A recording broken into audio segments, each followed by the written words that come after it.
গুনাহ দুনিয়াতেও কিছু অর্জন হয় না, ক্ষয় হয়, শুধু ক্ষয় হয়।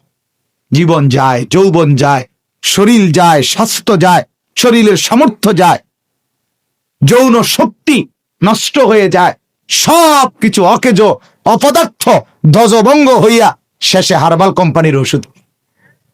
ফ্যান টানে ফ্যান। কোন আলেম, কোন মাদ্রাসার ছাত্র, আমি চ্যালেঞ্জ করলাম বেটা, জীবনে কোনোদিন যদি দেখাইতে পারো যে কেউ ফায়জামা টানছে ফিন্দার পরে, আর কোনোদিন টানে নাই। কিন্তু লক্ষ লক্ষ যুবক আছে ফ্যান কেবল নিচের দিকে ফিরে যায়, কুদ্দুর পর টানে। ফ্যান টানোস কেন বেটা? কোমর নাই, যৌবনের শক্তি নাই, শরীরের সক্ষমতা নাই, অপাত্রে নষ্ট করে দিস, অপাত্রে নষ্ট করে দিস। নইলে কোন আমরা জীবনে কোনোদিন ফায়জামা টানি, পিত্তাম টানো। আলহামদুলিল্লাহ, ঈমান আমাদেরকে ইজ্জত দিছে, কোরআন আমাদেরকে শক্তি দিয়েছে, আল্লাহ আমাদেরকে সাহায্য করেছে। আলহামদুলিল্লাহ, আলহামদুলিল্লাহ। কিভাবে বললে বুঝবে? আমি নিজেও বুঝি না। কেমনে বললে বুঝতো আমার ছেলেরা, আমার ভাইরা, আমার বন্ধুরা? বুঝি না। সারাদিন কেমনে এরকম হয় জীবন ভাইয়া? একটা মুসলমানের ছেলের একবারও একটা ওয়াক্ত নামাজও পড়তে মন চায় না। এতগুলো মসজিদের মাইকের আজান শুনে তার কলিজার ভিতরে একটা নড়ে চড়ে না, কপালের মধ্যে একটা ভাঁজ পড়ে না, বিবেকের মধ্যে একটু দংশন অনুভূত হয় না যে আমি একটা মুসলমান, আমার সেজদা দেওয়া উচিত। হায় হায় হায়, হায় হায়, এটা কি জীবন রে বাপ? এই জীবনের সাথে রাস্তার কুকুরের কোনো পার্থক্য আছে কিনা? আমার মনে হয় না, আমার মনে হয় না। সেজদাবিহীন সে তো মানুষ না, যার কপালে সেজদা নাই সে তো মানুষ। আল্লাহ তাকে মানুষ বলে নাই, আল্লাহ তাকে মানুষ বলে নাই, জানোয়ার বলছে। আল্লাহ তাকে জন্তু বলছে, জানোয়ার বলছে, কাল আনআম বলছে, আনআম বলছে। তোমাদের যাদের কপালে সেজদা নাই বাপ, তুমি মানুষ না, হাইওয়ান। ফজরের নামাজ না পড়ে তোমরা যারা ঘুমাও, রাস্তার কুত্তার সাথে তোমারে মিলায় দেখো, কোনো পার্থক্য মনে হয় না। হ্যাঁ হ্যাঁ, মিলায় দেখো। হাসি দিয়ে উড়াই দিও না, মজাক করে জিন্দিগি উড়াই দিও না। জীবনের শেষ আছে, যৌবনের সমাপ্তি আছে।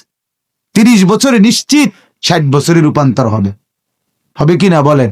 প্রতি শনিবার রবিবার হয়নি, কথা বলেন না। প্রত্যেক রবিবার সোমবার হয় কিনা বলেন? জানুয়ারি ফেব্রুয়ারি হয় কিনা?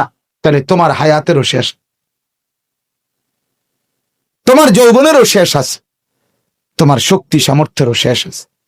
আমি তো প্রায় প্রতিদিন বলি, আজ থেকে 10 বছর আগে, 5 বছর আগে আমি বয়ান করতে গিয়ে নিজেই শক্তি অনুভব করতাম, আজ তো তা নাই।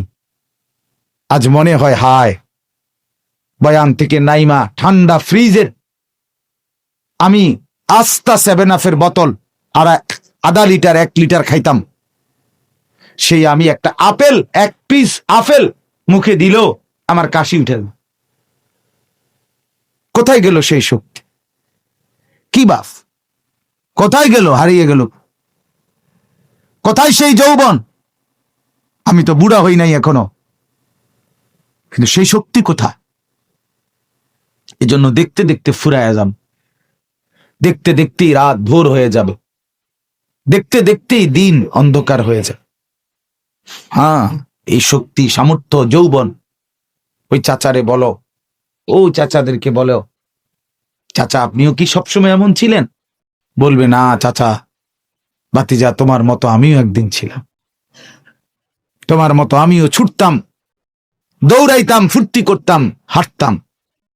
আজ বৃদ্ধের দুর্বলতা আমাকে অবশ অচল করে দিস। এজন্য ভাবো ভাইয়া, ভাব, কি করে আসছো এতক্ষণ? ছেলেরা তোমরা কি করে আসছো? অর্জন কি বলো? এতক্ষণ তোমরা যারা ঘুরে আসছো, অর্জনটা কি হয়েছে ভাইয়া কও? আর আমার অর্জন কি হয়েছে? আমরা যারা বসা ছিলাম, আমাদের অর্জন কি? আমরা মালিকের নাম নিছি, আর প্রতি শব্দে শব্দে আমাদের আমল নামার মধ্যে নেকির পাহাড় জমা। তোমার অর্জনটা কি ভাই? কয়টা মেয়ে দেখে কি পাইছো তুমি? এই যে মেয়ে যেগুলো ছিল এতক্ষণ দোকানের মধ্যে, এগুলো দেখে তোমার অর্জন কি? শরীরে পুষ্টি হয়েছে তো? শরীরের মধ্যে কিছু হয়েছে? কিছু তা হয়েছেটা কি? দোকানে লাভ হয়েছে, বাড়িতে বিল্ডিং উঠছে, হয়েছে কি? উলঙ্গ ছবি দেখে অর্জন কি হয়? নর্তকীর নাচ দেখলে অর্জন কি আমার? আয় হায়, এত বোকা কেমনে হয় ভাইয়া? কিছু তো দুনিয়ার লাইনের ভাবো, আখেরাত না হইলো দুনিয়ার অর্জন কিছু হয়নি। গুনা দুনিয়াতেও কিছু অর্জন হয় না, ক্ষয় হয়, শুধু ক্ষয়। জীবন যায়, যৌবন যায়, শরীর যায়, স্বাস্থ্য যায়, শরীরের সামর্থ্য যায়, যৌন শক্তি নষ্ট হয়ে যায়, সব কিছু অকেজ অপদার্থ ধ্বজভঙ্গ হইয়া শেষে হার্বাল কোম্পানির ওষুধ। ফ্যান টানে ফ্যান। কোন আলেম, কোন মাদ্রাসার ছাত্র, আমি চ্যালেঞ্জ করলাম বেটা, জীবনে কোনোদিন যদি দেখাইতে পারো যে কেউ ফায়জামা টানছে ফিন্দার পরে, আর কোনোদিন টানে নাই। কিন্তু লক্ষ লক্ষ যুবক আছে ফ্যান কেবল নিচের দিকে ফিরে যায়, কুদ্দুর পর টানে। ফ্যান টানো স্ক্যান বেটা, কোমর নাই, যৌবনের শক্তি নাই, শরীরের সক্ষমতা নাই, অপাত্রে নষ্ট করে দিস, অপাত্রে নষ্ট করে দিস। নইলে কোন আমরা জীবনে কোনোদিন ফায়জামা টানি, পিত্তাম টানো? আলহামদুলিল্লাহ, ঈমান আমাদেরকে ইজ্জত দিছে, কোরআন আমাদেরকে শক্তি দিয়েছে, আল্লাহ আমাদেরকে সাহায্য করেছে। আলহামদুলিল্লাহ, আলহামদুলিল্লাহ। দুনিয়ার সুখও মিলছে আলহামদুলিল্লাহ। উলামায়ে কেরাম দুনিয়া তো সুখে বাদশাহীর হালাতে আছে, বাদশাহীর হালাতে আছে। বাড়ি তো বিরাট, সম্পদ তো অনেক কিছু, টাকা তো পকেট ভর্তি, স্ত্রী আরেক বেটার লগে, মেয়ে আরেক ছেলের সাথে, ছেলে আরেক মেয়ের সাথে, প্রত্যেকেই নিজের মতো। এটা সুখ? এমন ব্যক্তির বাড়ি যদি 10টা থাকে লাভ কি? কথা বলেন, বলে। আমি নিজ চোখে দেখছি, কোটি কোটি টাকার মালিক, বউ থাকে ঢাকা, বেড়া থাকে কুমিল্লা, বেড়া ছাদের উপরে বইয়ে সারা রাত গিটার বাজায়, গিটার আর বিড়ি, আমার চোখে। আর তুমি ঠিক কোন লাগতো না, আমি দেখছি বলে ঠিক কি? আবার ঠিকের কি? সারা রাত গিটার বাজায় আর বিড়ি, একটার পর একটা সিগারেট খায় আর গান গায়। গান তো না, গানের জাতও না, কোন লাইনের কোন সুন্দর বলতে কিচ্ছু নেই। নাউজুবিল্লাহ। চলো ভাইয়া, বুঝতে শিখো, নিজের ভাবনা ভাবো। তু আগার মেরা নিহি বনতা না বন আপনা তো বন। তুমি আমার কিছু যদি নাই করো, তোমার জন্যই করো, তোমার ভাবনাই ভাব। দেখো সারাদিনের অর্জন কি, সারাদিনের অর্জন কি? কি লাভবান হইলা? ছবি দেখে, নারী দেখে, উলঙ্গ দৃশ্য দেখে, অশ্লীল সিনেমা দেখে, নাটক দেখে, জিনা ব্যভিচারের দৃশ্য দেখে, মদ খেয়ে, জুয়া খেলে, উলঙ্গ বেহায়াপনার মতো বাহিরে বাজারে ঘুরে, সারাদিন বন্ধুদের আড্ডা দিয়ে অর্জনটা কি? মিলাও হিসাব, আখেরাত পথ দাও, দুনিয়ায় মিলাও, দুনিয়া মিলাও। দুনিয়ার কিছু হয়েছে কি? এক দোকানদার তো 3 ঘন্টা ব্যবসা করলে তার 200 টাকা ইনকাম হয়। কথা বলেন না? এটাতে একটা বুঝ আছে বেটার, বেটারটা কি আইছে? লাভ আর্স। একটা অটো ড্রাইভার, সিএনজি ড্রাইভার ঘন্টা 2 গাড়িটা চালাইলে তার তো 200 টাকা লাভ হয়, এটা বুঝ আছে। তা তোমার বুঝটা, তোমার বুঝটা, তোমার অর্জনটা কি এখানে? যে নারীর জন্য তুমি এত পাগল, সেই নারী কি তোমার মিলবে না? সেই তুমি কি বিয়ে করবে না? তাইলে তো এটার জন্য এত পাগল হইয়া অস্থির হয়ে যাওয়ার মতো, কুত্তার মতো হয়ে যাওয়ার কি আছে? এটা বলে, এটা তো পাগল হয়ে যাওয়ার কি আছে? কুকুরের মতো মেয়ের পিছনে পিছনে ঘুরার কি আছে এটার ভিতরে? একটু সবর করলেই তো। আল্লাহ তাআলা কোরআনে বলছেন, আমি যাকে বানিয়েছি তার জন্য তার স্ত্রীকে, আল্লাহ বলেন, আমার কুদরতের নিদর্শন। আমি আল্লাহ প্রত্যেক পুরুষের জন্য তার স্ত্রীকেও তার দেহের অঙ্গ থেকে আমি বানায় রাখছি। এ তো কোরআনের আয়াত, কোরআনের আয়াত। তোমার জন্য আমি বানাইয়েছি। অমিন আয়াতিহি আন খালাকা লাকুম মিন আনফুসিকুম আজওয়াজা। চলেন তাহলে, অতএব আমি আপনাদের কাছে বললাম জিন্দেগীর মূল পুঁজি লা ইলাহা ইল্লাল্লাহ। বলেন আলহামদুলিল্লাহ। আল্লাহ তাআলার দয়া ভাইয়া, আল্লাহ তাআলা সেই নিয়ামত আমাদেরকে দান করছে।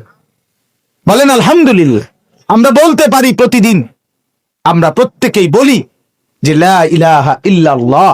এই যে বাক্যটা আমাদের যাদের জবানে উচ্চারিত হয় নিয়মিত দিলের বিশ্বাস নিয়া, এর চাইতে সৌভাগ্য, এর চাইতে বড় পাওয়া, এর চাইতে বড় সম্পদ, এর চাইতে উত্তম নিয়ামত আল্লাহর কসম দুনিয়া যদি 10 বার না 100 বারও দেওয়া হয় তারপরেও লা ইলাহা ইল্লাল্লাহর সমান হবে না, হবে না, হবে না, হবে না। ঈমান সবচেয়ে বড় সম্পদ। ওয়া আসবাগা আলাইকুম নিআমাহু যাহিরাতাও ওয়া বাতিনা।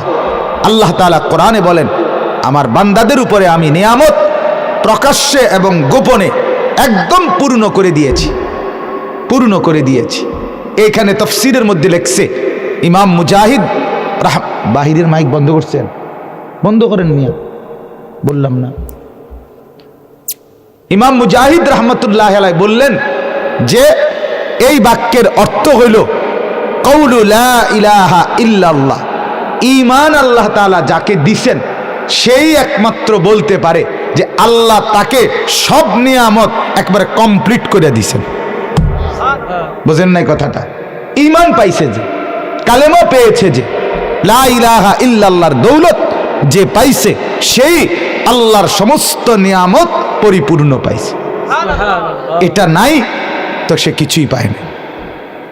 जो तू मेरा तू सब मेरा, যখন আল্লাহ আমার সবই আমার, ফলক মেরা জমি মেরি, আসমানও আমার জমিনও আমার, अगर एक तू नहीं मेरा तो कोई शै नहीं मेरी।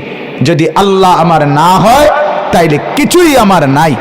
আমার শায়েখ আল্লামা মুফতি মুশতাকুন নবী সাহেব বলে, তুমি আল্লাহকে পেয়ে গোটা দুনিয়াও যদি না পাও সব পেয়েছ, তুমি আল্লাহকে না পেয়ে গোটা দুনিয়াও যদি পাও কিছুই পাওনি, কিছুই পাও। যে আল্লাহ হারা সে সর্বহারা, যে কালেমা হারা সে সর্বহারা, যে ঈমান হারা সে সর্বহারা। এজন্য সর্বশ্রেষ্ঠ পুঁজি আমাদের ঈমান। বলেন আলহামদুলিল্লাহ। এই ঈমানের এক কালেমা কুল কায়নাতের সর্বশ্রেষ্ঠ বাক্য, সর্বশ্রেষ্ঠ বাক্য। আমার বাপ শেষ, এবার দ্বিতীয় শেষ কথাটা, সেটা হলো আমাদের এই যে ঈমান, আমাদের এই কালেমা, এই কালেমার দুইটা অংশ। একটা অংশ হইল লা ইলাহা ইল্লাল্লাহ, দ্বিতীয় অংশ হইল মুহাম্মাদুর রাসূলুল্লাহ। বলেন মুহাম্মাদুর রাসূল। তাহলে প্রথম অংশ কি বলেন? লা ইলাহা ইল্লাল্লাহ। দ্বিতীয় অংশ কি? মুহাম্মাদুর রাসূলুল্লাহ। কোরআনুল কারীমের মধ্যে আছে, আল্লাহ তাআলা বলেন ইলাইহি ইয়াসআদুল কালিমুত তাইয়্যিব ওয়াল আমালুস সালিহু ইয়ারফাউহু। আল্লাহ তাআলা বলেন প্রথম আমি কালেমায়ে তাইয়্যিবা লা ইলাহা ইল্লাল্লাহ মুহাম্মাদুর রাসূলুল্লাহ, এই কালেমায়ে তাইয়্যিবা এইটা আমি বান্দার কাছ থেকে প্রথম গ্রহণ করি। কথা বুঝছেন কিনা? প্রথম আল্লাহ বলেন আমি এটা আগে নেই, এরপরে ওয়াল আমালুস সালিহু ইয়ারফাউহু, এরপরে যেই কোনো মাশাআল্লাহ দেখছেন এক ছোট বাচ্চা পড়ছে লা ইলাহা ইল্লাল্লাহ, আল্লাহ তাকে বরকত দান করে। একটা মজার কথা শোনেন, নবীজি সাল্লাল্লাহু আলাইহি সাল্লামের জামানায় একবার নবীজি এক যুদ্ধের ময়দান থেকে ফিরে আসতেছিলেন, আজানের ওয়াক্ত হয়েছে, নামাজের ওয়াক্ত হয়েছে। তো নবীজি ওইখানেই মাঝপথে রাস্তায় একটি কাফেরদের পল্লী এলাকা, তো এদের এলাকার পাশে থাইমা আল্লাহর নবী বলছেন আজান দাও, নামাজ পড়বে এখানে। তখন আল্লাহর নবী সাল্লাল্লাহু আলাইহি ওয়াসাল্লামের সাহাবী আজান দিচ্ছিলেন। তখন ওইখানেই কাফেরদের কতগুলো বাচ্চা ছোট ছোট 10-12 বছরের ছেলে এরা খেলতেছিল কাছাকাছি। তো এদের মধ্যে একটা ছেলে, ঘটনাচক্রে একটা ছেলে 10-12 বছরের, সে ওই সাহাবী যখন আজান দিচ্ছে আল্লাহু আকবার আল্লাহু আকবার, এও রসিকতা কইরা ও হুবহু জোরে জোরে এও এটা বলতে লাগছে আল্লাহু আকবার আল্লাহু আকবার, এমনি কইতেছিল। নবীজি সাল্লাল্লাহু আলাইহি ওয়াসাল্লাম, আমি নিজে এই হাদিস পড়ছি পড়াইছি, নবীজি নিজে সাহাবীদেরকে বললেন, ওই যে বাচ্চাটা যে জোর আওয়াজে তাকবীর দিছে, আজানের বাক্যটা বলছে, ওটা কে নিও। তো ওই ছেলেটাকে ডেকে আনছে, ডেকে আনার পরে আল্লাহ নবী সাল্লাল্লাহু আলাইহি ওয়াসাল্লাম বলে, তোমার এই বাক্যগুলো আমি সুন্দর করে শিখাই দেই। কয়বা তুমি আবার কয় তো বলেন। তো নবীজি আবার বলছে, অয়ও বলছে। নবীর বলার বরকতে আল্লাহ তাআলা ওই ছেলেটাকেই ঈমানের দৌলত দান করছে।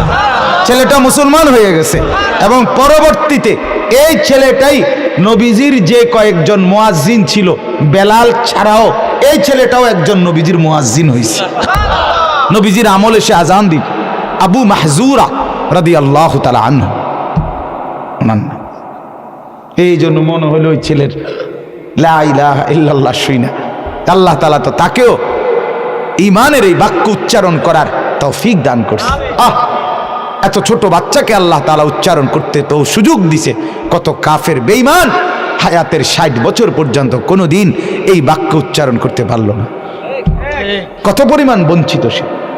এজন্য আমাদের কালেমার দুইটা অংশ, একটা হলো লা ইলাহা ইল্লাল্লাহ, আরেকটা হলো মুহাম্মাদুর রাসূলুল্লাহ। আল্লাহ তাআলা বলেন, আমি এই কালেমায়ে তাইয়্যিব প্রথম আমি এটা নেই, এরপরে ওয়ালা আমালুস সালিহু ইয়ারফাউহু, এরপরে বান্দা ঈমান আইনা কালেমা পয়রা যত নেক আমল করবে, সব নেক আমল এই ঈমানকে এই কালেমাকে উপরে উঠাইতে থাকবে, উঁচা করতে থাকবে, দামি বানাইতে থাকবে। এজন্য ঈমান সঠিক থাকা, কালেমা ঠিক থাকা, লা ইলাহা ইল্লাল্লাহ মুহাম্মাদুর রাসূলুল্লাহ, এইটা সঠিক থাকা।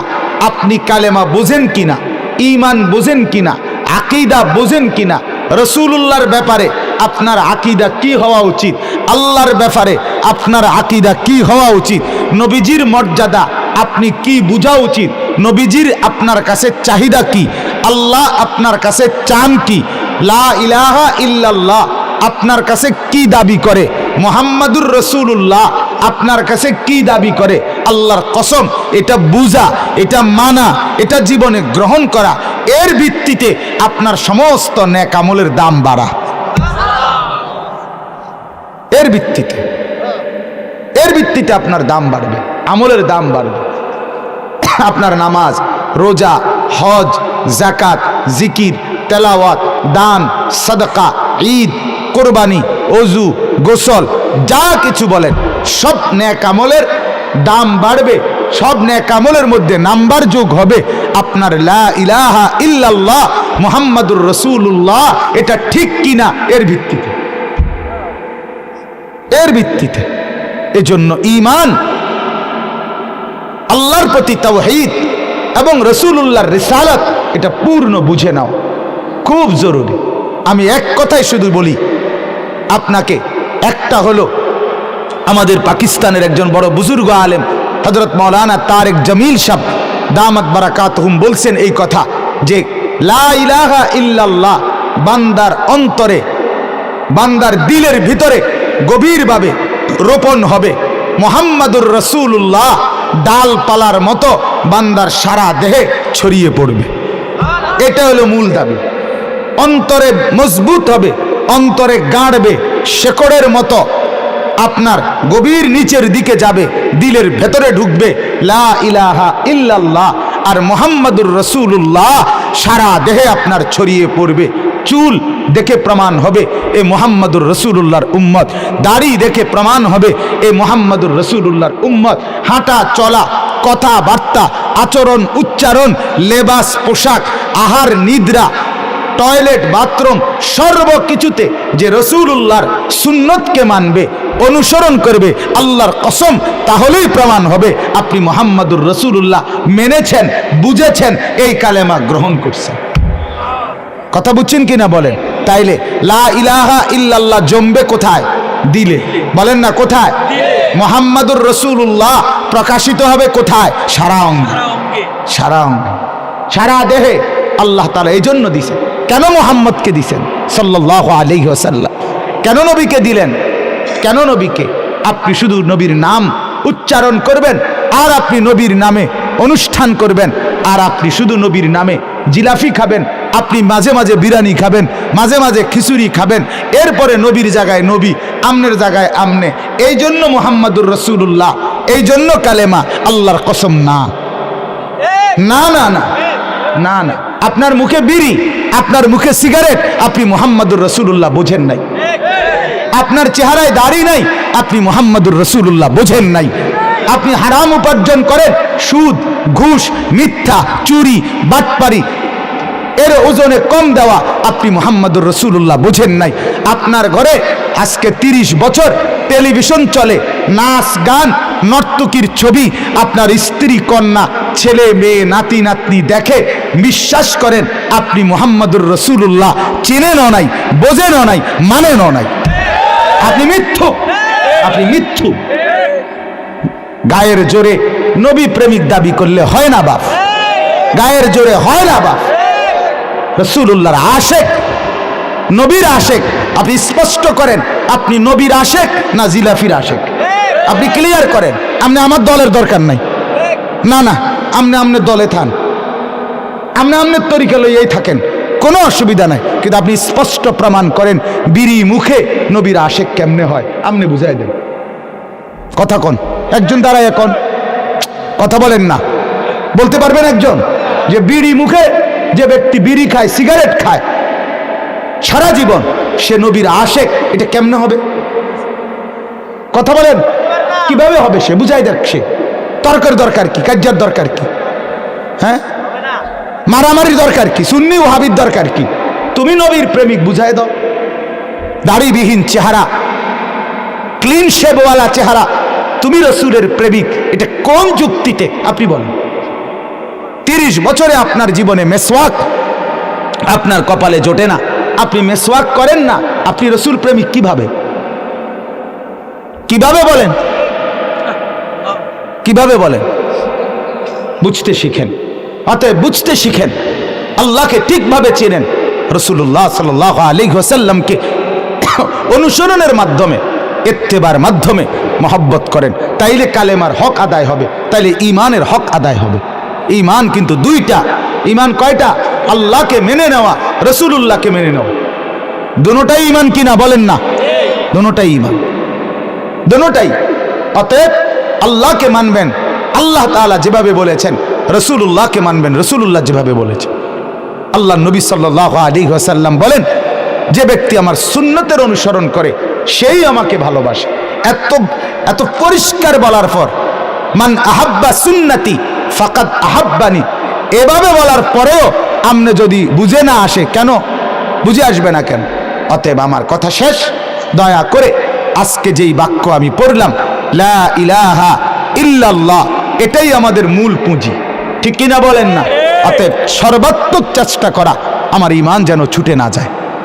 দুনিয়া কম পাইলাম বাপ, ভাত একবেলা কম খাইলাম, বাড়ি করতে না পারলাম, কেউ বিল্ডিং করলো, আমি টিনের ঘরে বানাইলাম, আমি সনের ঘরে বানাইলাম, আমার অর্থ সম্পদ কমই হইল, কিন্তু ঈমান যেন থাকে। কি যেন থাকে বলেন না? ঈমান যেন থাকে, এটাই আমার মূল পুঁজি। লা ইলাহা ইল্লাল্লাহ মুহাম্মাদুর রাসূলুল্লাহ, এই পুঁজি যেন আমি কলিজায় নিয়া, জবানে নিয়া, সারা দেহে নিয়া কবরে যাইতে পারি, তাইলে আমার কবরও সুন্দর, আখিরাতও সুন্দর, জান্নাতও সুন্দর। আল্লাহ তাআলা আমাদের সবাইকে বুঝা মানার তৌফিক দান করেন। একটা ছোট্ট অনুরোধ, এখানে যেই ছেলেরা বসছো বাপ, তোমরা সবাই মুসলমানের বাচ্চা, মুসলমানের ছেলে বাপ, তোমাদের মা মুসলমান, তোমাদের বাপ মুসলমান, তুমি জন্মের পরে তোমারে আজান দিয়া তোমারে আল্লাহর নাম শুনাইছিল। অতএব দয়া করে এখন নামাজের বিরতি, আজান হবে, আল্লাহর ওয়াস্তে তুমি মুসলমানের বাচ্চা হইলে কেউ এদিক সেদিক দোকানে পাটে যাইও না বাপ। নামাজ অজু করে মসজিদের মধ্যে ঢোকো, প্রমাণ করো তুমি মুসলমানের সন্তান।